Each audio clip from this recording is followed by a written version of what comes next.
Hello everyone, আসসালামু আলাইকুম। কেমন আছেন সবাই? আশা করছি আল্লাহর অশেষ রহমতে সবাই বেশ ভালো আছেন। আমিও আলহামদুলিল্লাহ ভালো আছি।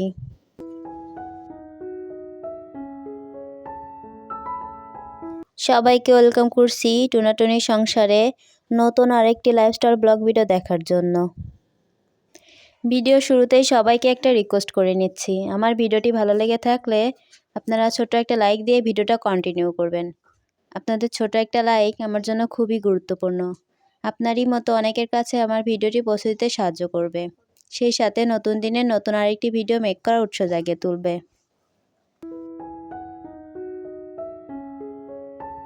আজকের ভিডিওটি শুরু করেছি সকাল থেকে।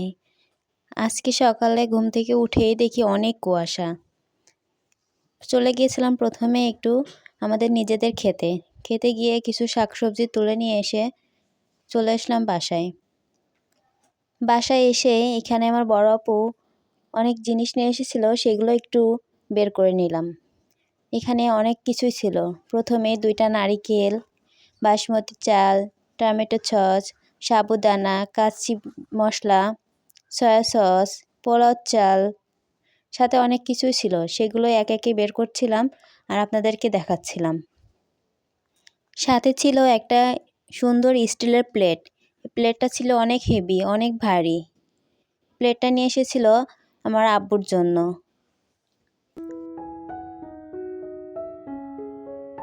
সাথে একটা মেহেদিও নিয়ে এসেছিল। এই মেহেদিটা আমার আপুর মেয়ে হাতে দেওয়ার জন্যই নিয়ে এসেছিল। সবগুলো জিনিস গুছিয়ে রেখে দিয়ে অফ ক্যামেরাতে আমরা সকালের নাস্তাটা করে নিয়েছিলাম। এবার চলে যাব দুপুরে রান্নার আয়োজনের জন্য। এখানে দুপুরে রান্নার জন্য প্রথমে একটা আমরা ফার্মের মুরগি কেটে নিব। এখানে মুরগিটা কেটে নিচ্ছিলাম ভালো করে। আজকে রান্না করব ফার্মের মুরগি দিয়ে আলু ঘাটি। এই জন্য আমি প্রথমে মুরগিটা সুন্দর মতো কেটে যেগুলো রান্না করব সেগুলো আলাদা করে রেখে ভালো করে ক্লিন করে নিব। আর বাকি মাংসগুলো আমি ফ্রিজে রেখে দিব, সেগুলো অন্যদিন রান্না করবে।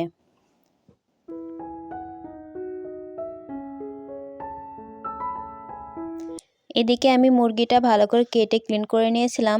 অন্যদিকে মুরগি দিয়ে আলু রান্না করার জন্য আমার বড় আপু আলুগুলো ভালো করে কুটে নিচ্ছিল। এখানে আজকে অনেকগুলো আলু দিয়েই মুরগিটা রান্না করা হবে। কার কার এলাকায় এভাবে আলু দিয়ে মুরগি দিয়ে আলু ঘাটি করে আপনারা কমেন্ট করে জানাবেন। তারপর সোজা চলে গেছিলাম রান্নার দিকে। এদিকে আমার আম্মু রান্নাটা বসিয়ে দিয়েছিল। সবগুলো মশলা কষিয়ে তার মধ্যে আলু মুরগিগুলো দিয়ে ভালো মতো কষিয়ে নিয়েছিল। তার মধ্যে পরিমাণ মতো ঝোল দিয়ে এবার তরকারিগুলো সিদ্ধ করে নিবে। আলুগুলো ভালো মতো সিদ্ধ হয়ে আসলে একটা ঘুটনি দিয়ে আলুগুলো ভালো করে একটু একটু করে ঘুটে নিবে। এই যে দেখুন আমাদের তরকারিটা প্রায় শেষ হয়ে গেছে। এবার উপর থেকে আমার মায়ের হাতের সিক্রেট একটা মশলা দিয়ে দিবে। এই মশলাটা দিলে তরকারির স্বাদটা দ্বিগুণ বেড়ে যায়।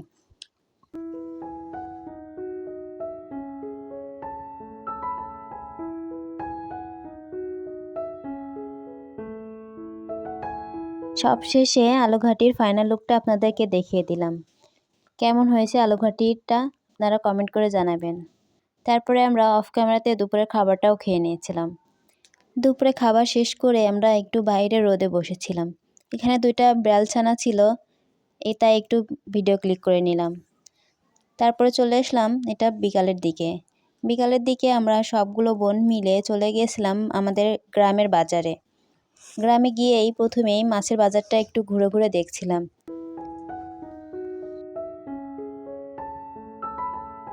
আমি আগে কখনো আমাদের গ্রামের বাজারে যাই না, এই প্রথম সবগুলো বোন মিলে বাজারে গিয়েছিলাম। বাজারে অনেক টাটকা টাটকা ফ্রেশ ফ্রেশ মাছ ছিল। প্রথমেই আমরা টাটকা টাটকা তেলাপিয়া মাছ নিয়ে নিলাম। যেহেতু আমি মাছ তেমন একটা খাই না, তেলাপিয়া মাছটা একটু খাই, এর জন্য প্রথমেই আমার আপু এখানে তেলাপিয়া মাছটা নিয়ে নিল। তেলাপিয়া মাছটা নেওয়ার পরে আবারও আমরা ঘুরে ঘুরে দেখছিলাম আর কি মাছ নেওয়া যায়। তারপরে চলে গেলাম এখানে ছোট মাছ নেওয়ার জন্য। এখান থেকে আমরা একটু ছোট মাছ নিয়ে নিলাম।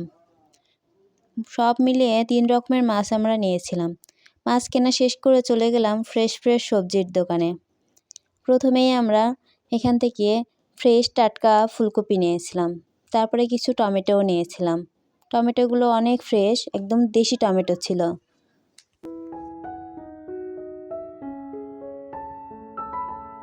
এখানে আমরা প্রথমে একটা ফুলকপি নিয়েছিলাম, পরে আরেকটা ফুলকপি নিয়ে ফুলকপি পাকোড়া বানানোর জন্য।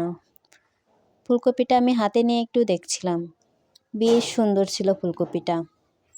আমি যেহেতু গ্রামে আছি, গ্রামে থেকেই ভয়েস দিতেছি, চারদিক থেকে অনেক নয়েজ আসবে।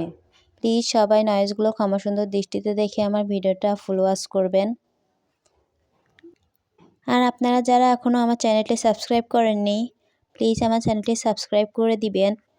আপনারা সাবস্ক্রাইব করে পাশে থাকার অল অপশনটি বাজিয়ে রাখবেন, যাতে পরবর্তী কোনো ভিডিও দিলে আপনাদের কাছে নোটিফিকেশন পৌঁছে যায় এবং আপনারা আপনাদের সময় সুযোগ করে আমার ভিডিওটি দেখে নিতে পারবেন।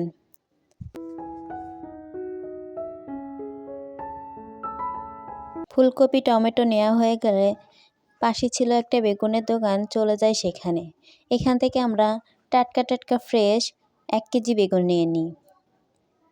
তারপরে সব বাজার শেষ করে আমরা একটা ভ্যানে করে চলে যাই বাসায়।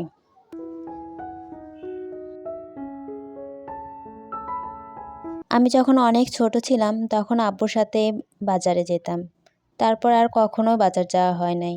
বহু বছর পরে আজকে আবার বাজারে গেলাম। বাসায় এসেই আমি সব সবজিগুলো বের করে নিচ্ছিলাম। এখানে ছিল ফুলকপি, বাঁধাকপি, বেগুন, টমেটো, পালং শাক, ধনিয়া পাতা। তার সাথে ছিল 3 রকমের মাছ। মাছগুলো আমি বের করে নিয়েছিলাম। তারপরে এখানে আমার মেজো আপু, বড় আপু মাছগুলো কেটে নিয়েছিল।